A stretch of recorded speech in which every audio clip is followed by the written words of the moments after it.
Ito na, biglaang pagbaba sa pwesto ni Sayad Lustay Duterte ang sinapit. Alright, welcome back to my YouTube channel. I'm Andy's Vlog. Mga kaibigan, mainit-init pa.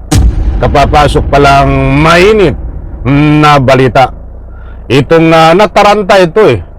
Kaya ito ay nagkaganito na. Itong desisyon para lang siya ay makalusot. Si Sara Sayad Lustay Duterte. Ay itong bigla niyang pagbaba sa pwesto.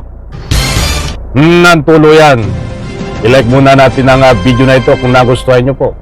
Please subscribe my YouTube channel. Sa bagay, kapag ikaw kasi ay bumaba sa pwesto, Sayad Lustay Duterte, hindi ka na ma-impeach.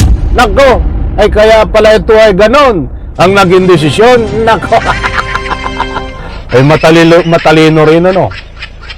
Kaya lang, nasobrahan ng talino. Pandakin niyo. Tama nga naman.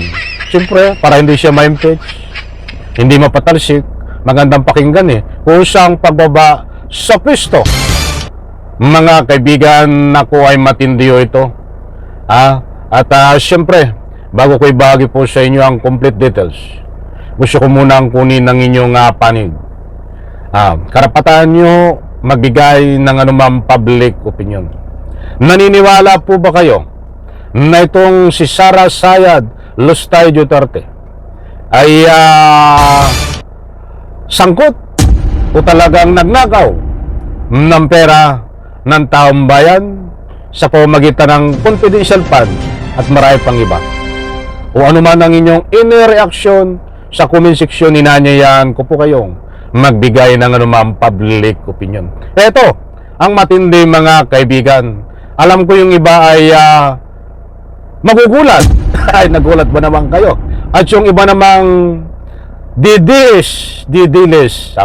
May didiis pa, may didilis pa, may didisit pa. Hindi naman lahat. Itong mga didilis ay tumutulo ang luha, mga kaibigan, sa balitang ito. Tumulo na ang luha sa inyong mata, sapagkat si Sayad Lustay Duterte hindi na nakatiis para lang makalusot dito sa kanyang makinakarap na kaso. Ang desisyon, biglang pagbaba sa pwesto. Palakpakan. Salubungin ang banda ito sa pagbaba. Bigyan ng masigabong palakpakan. Mga kaibigan, ito, wag po kayong alis. Ibabahagi ko po sa inyo ang resibo katunayan sa usapin nitong kinakaharap na sinapit ni Sayad Lustay Duterte. Desperado na di ba? Alam mo kasi ang isang tao sa pagiging desperado, pag hindi ka nakalusot at alam mong matibay ang ebidensya sa iyo, wala mong na-corner ka na, gagawa po ng paraan yan, yung kanyang pinakaalas para siya ay maligtas talaga. Sabagay, magandang pakinggan, kusang bumaba sa pwesto bilang Vice Presidente. Isa naman doon sa na-impeach, pinatalsik sa pwesto. Ang pangit tingnan, di ba? Nagnakaw ng pera. Ito mga kaibigan na ang katunayan, mga mahal kong taga-subaybay. Mga bali-balita na tila ho ang tema ay handa kayong iharap daw yung Mary Grace Piatos.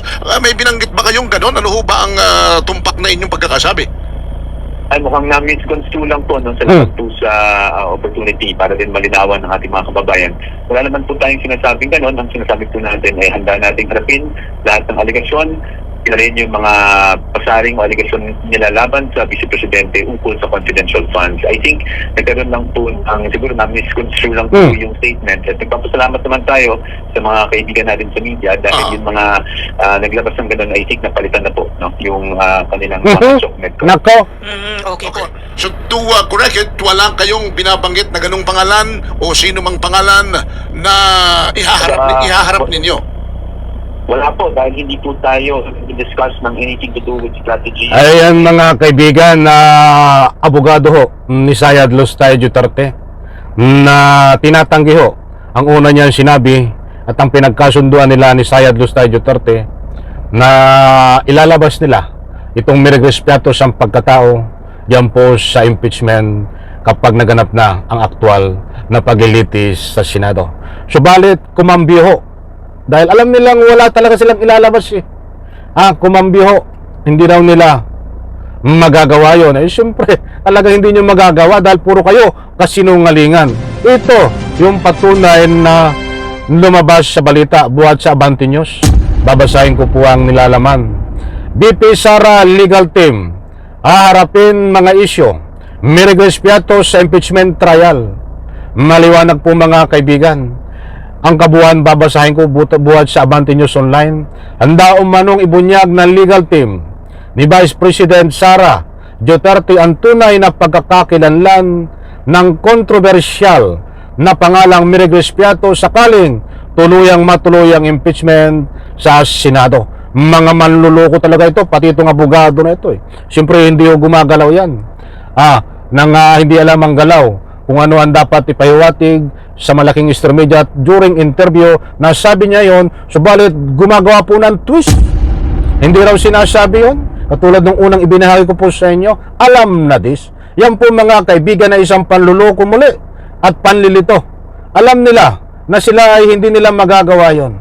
Mga kaibigan, napag-isip-isip po nitong mga ito na talagang wala silang mailalabas, kaya itong maaga pa ay kumambyo sila. Pinangatawanan na hindi nila sinasabi yun. O ibig sabihin, talagang wala kayong mailalabas at puro kayo imbento itong si Sayad Lustay Duterte. Mga kaibigan, hindi po tayo nagpapakalat ng mga fake news dito. Dahil napakarami yung nagsasabi, kahit saan kayo umikot na malalaking stream media. Tingnan nyo po sa comment section ng bawat upload ko din na ang gagawin ni Sayad Lustay Duterte dahil siya ho ay nakorner na ng matitibay na ebidensya. Ang dami yung nagbibigay ng anumang public opinion. Ang ganito ang kanilang pinapahatid. Si Sayad Lustay Duterte para lang hindi ma-impeach o mapatalsik ng tuluyan diyan sa pwesto bilang Vice Presidente ng Pilipinas, ang taktika na pwedeng gawin ito di umano ay kusang bumabas sa pwesto ng tuluyan kaysa ma-impeach at mapatalsik sa pamamagitan ng paglilitis diyan sa Senado ng impeachment laban ho sa kanya. Wala pong imposible yan mga kaibigan dahil matitibay ang ebidensya laban ho sa kanya. Ay napag-isip-isip po nito mga kaibigan. Alam kong hindi na makatulog ito. Desperado na mga kaibigan. Kita niyo ho, iba't iba na ang sinasabi sa social media at stream media pag nagpapa-interview ho. Talagang yan ang lakas na huwan tama. Kaya doon sa mga nagbibigay ng anumang public opinion para makalusot, tama ho kayo, posible ho. Bumaba ito ng tuluyan, biglaan, pagdating ng panahon. Hanggang ngayon po, ay nandiyan po siya sa pisto mga kaibigan. Baka kayo ma-misinterpret, hindi siya bumababa po. Ngayon kung sakali mga kaibigan, yan ang kanyang magiging desisyon para makatakbo pa siya sa darating na eleksyon 2028. Gagawin niyang exit point niyan kusang pagbaba sa pwesto mga kaibigan. Sa like ko sa video nito, bye-bye. Palakpakan.